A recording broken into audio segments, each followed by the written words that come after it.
On me donna un roseau semblable à une verge, en disant « Lève-toi et mesure le temple de Dieu, l'autel, et ceux qui y adorent.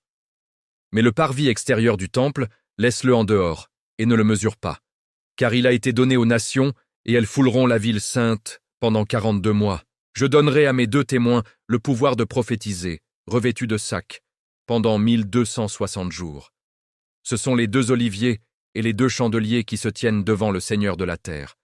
Si quelqu'un veut leur faire du mal, du feu sort de leur bouche et dévore leurs ennemis. Et si quelqu'un veut leur faire du mal, il faut qu'ils soient tués de cette manière.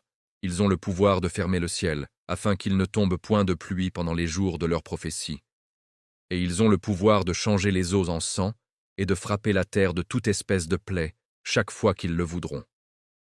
Quand ils auront achevé leur témoignage, la bête qui monte de l'abîme leur fera la guerre, les vaincra et les tuera. Et leurs cadavres seront sur la place de la grande ville qui est appelée, dans un sens spirituel, Sodome et Égypte, la même où leur Seigneur a été crucifié.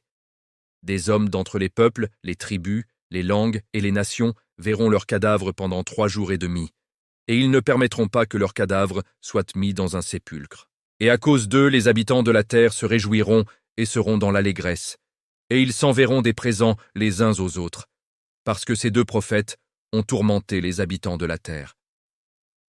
Après les 3 jours et demi, un esprit de vie, venant de Dieu, entra en eux, et ils se tinrent sur leurs pieds, et une grande crainte s'empara de ceux qui les voyaient. Et ils entendirent du ciel une voix forte qui leur disait « Montez ici ». Et ils montèrent au ciel dans la nuée, et leurs ennemis les virent. À cette heure-là, il y eut un grand tremblement de terre, et la 10e partie de la ville tomba. 7000 hommes furent tués dans ce tremblement de terre, et les autres furent effrayés et donnèrent gloire au Dieu du ciel. Le second malheur est passé. Voici, le 3e malheur vient bientôt.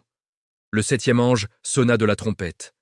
Et il y eut dans le ciel de fortes voix qui disaient « Le royaume du monde est remis à notre Seigneur et à son Christ, et il régnera au siècle des siècles. » Et les 24 vieillards qui étaient assis devant Dieu sur leur trône se prosternèrent sur leurs faces, et ils adorèrent Dieu, en disant « Nous te rendons grâce, Seigneur Dieu Tout-Puissant qui es et qui était, de ce que tu as saisi ta grande puissance et pris possession de ton règne.